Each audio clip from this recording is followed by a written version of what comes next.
DICE and Electronic Arts have focused heavily on showing off the visuals of Battlefield 3 in their marketing campaign, and for good reason. It looks amazing.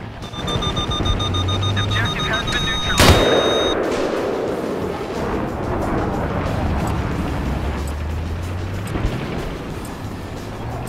The textures are finely detailed and extremely smooth. The character models move with a very lifelike, natural elegance, and the weaponry seems to be pulled straight out of reality.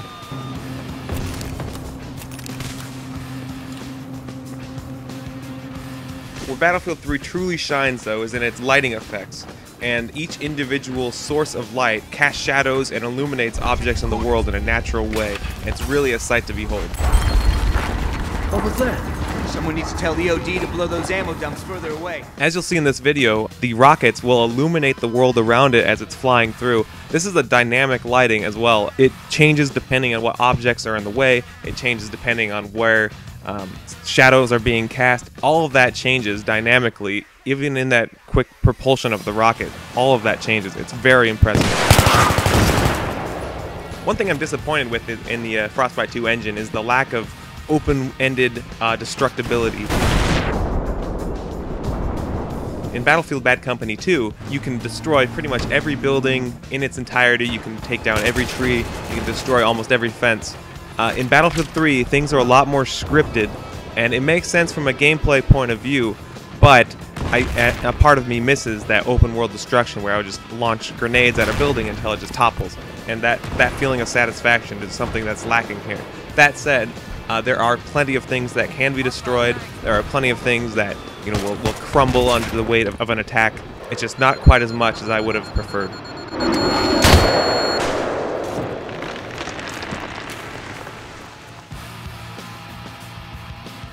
Battlefield 3 delivers some of the best audio in the business as well.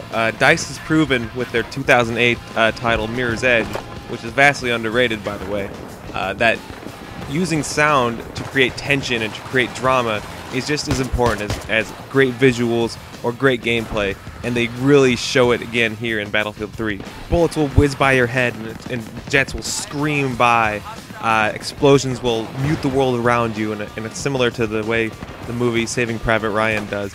Finesse sounds like hip-mounted gears that's shuffling when you're jumping from cover to cover, or you got water flowing in the nearby irrigation system. The pilot who starts breathing heavier and heavier as he climbs in altitude in the jet. It's these little things that really add so much more to the experience that most titles tend to forget about.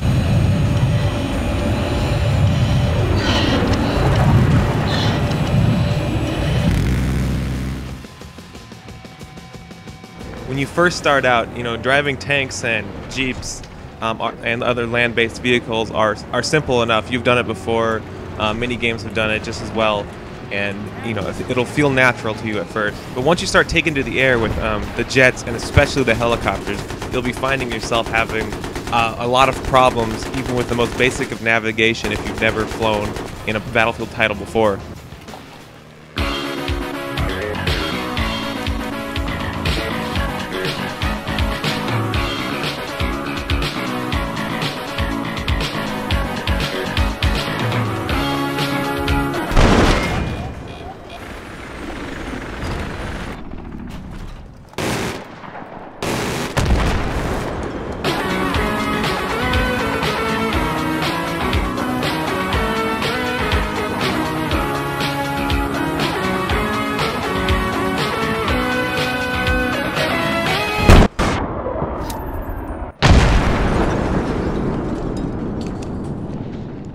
Undoubtedly be crashing those helicopters straight into the ground the first several times, maybe even a dozen times you take flight. They are unintuitive at first, but once you get the hang of it, things make sense and you'll be flying them like a pro in no time.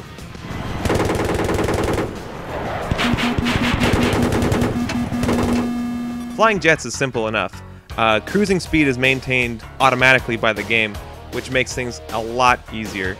You will definitely want to be using the keyboard up, down, left, right arrow keys to be navigating your jet though. The mouse, since you only have so long you can drag it and create traction with your mouse pad itself, you'll be turning in choppy motions. Once you switch to the keyboard and use the mouse for fine, minute aiming, you'll be doing a lot better.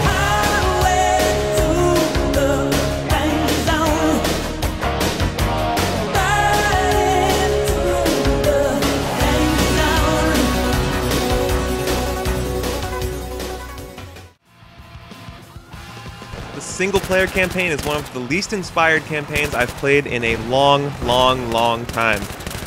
It definitely feels more like a technical demonstration than anything else, which I'm sure that's what it was designed for. Most of the footage you see in the promotional material over the last few months for Battlefield 3 has come straight from the solo campaign. They're scripted events. They are, created specifically to show off the Frostbite 2 engine. And while they do look really great, there's really no gameplay element to them. It's simply just there to show off the game and to sell copies. And that's all fine and good from a business standpoint, but as a gamer, I wanted more out of this campaign.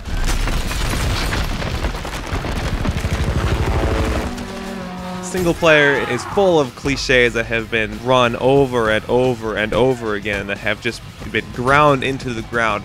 It's got stealth sequence, it's got mounted turrets, shooting galleries, it's got some sniping scenes, it's got gunship bombing runs like Call of Duty 4. It's not an AC-130, but it's the exact same thing. You've got more shooting galleries, you've got Russians, you got poor voice acting, you've got more mounted shooting galleries. It's the whole thing is just one cliche after another, and there are a few set pieces that are interesting, but it's the exception rather than the rule.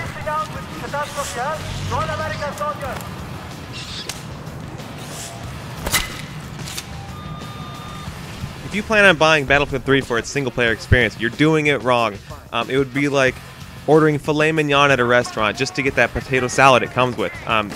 The meat of the game is in multiplayer. This is a multiplayer game. This is not a single-player game. It has a single-player element just the same as Nolan Ryan has pitches other than the fastball. But why would you ever use them? Because it's Nolan Ryan. He's got a fastball. Battlefield 3 multiplayer is its fastball. Your cooperation might even get you free of the world of crap you currently inhabit. But fear not, my loyal companions. Battlefield is known for its multiplayer, and Battlefield 3 takes that concept and jacks it up to a new level. Multiplayer in this is phenomenal. You have unlocks coming from each individual class leveling up, and you have a universal level up system that unlocks something universally for everyone. You have vehicle perks, you have, soldier specializations, you've got weapon attachments, you've got different gadgets for each class. There's just so much to do and so much to have in this game, you will probably never see it all. It will keep even the most diehards of diehard busy for months on end. There is too much to do. Upgrades for each individual class to show how specialized you are in that section. It's outstanding. There is too much to do. What is really appealing about this, though, is that everyone can enjoy themselves and contribute to the team. You do not have to be an expert marksman to be good at this game. If you keep your teammates well stocked and well supplied and healed, you're playing a healing class, the assault, or you're playing a support class where you're restocking them with ammo. You can be an integral part of the team without being a great shot. That is what is extremely important about this game. Everyone can enjoy it, and you can make great teams based on people who are not the best shots on the planet.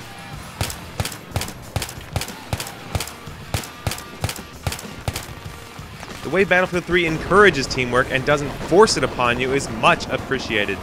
Those who are looking for things to do to help the team can find plenty to do. You can revive downed allies, spot and tag enemy locations, or create tactical spawn points. All of that stuff will gain you points and jack you up on the leaderboard. You'll be climbing higher and higher the more you help your team. It's not just about kill-death ratio, which is an ideal situation for a team-based game. Some games get it wrong. Some games are focused so heavily on kill-death ratio that players will focus on just shooting people in an objective-based game. That will not happen in Battlefield 3 as time goes on. People will realize the importance of teamwork, the importance of helping out your squad mates, the importance of helping out your teammates. And that is extremely satisfying to know, because it's so frustrating to be in an objective-based game, but have everyone just playing deathmatch all the time. That won't happen in Battlefield 3. Speaking of Battlefield and teamwork, this Battlefield 3 offers 4 classes that create an ecosystem with one another that is just absolutely crucial for success.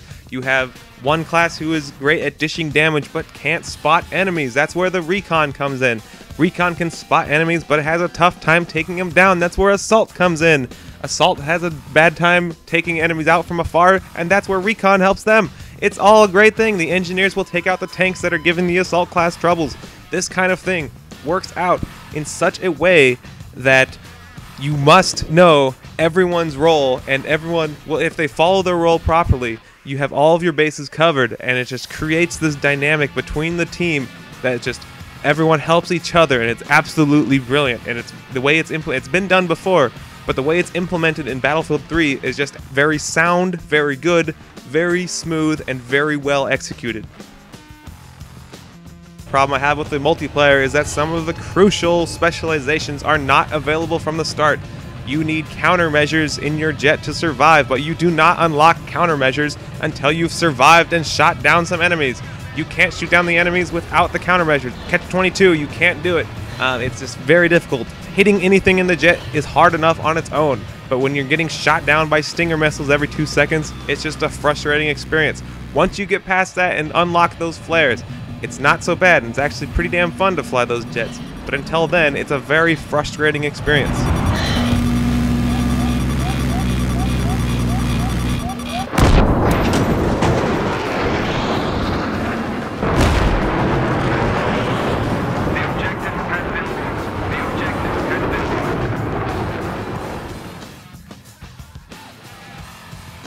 Despite the lackluster single-player offering, Battlefield 3 delivers the most complete multiplayer suite to be released in a long time. If you're a fan of online first-person shooters, it's hard to imagine getting more out of your $60 than you will with Battlefield 3. I highly recommend this game if you're an online gamer. Battlefield 3 is an outstanding game, and it's one of the best ones to come out this year, and that's why it's getting a 9 out of 10.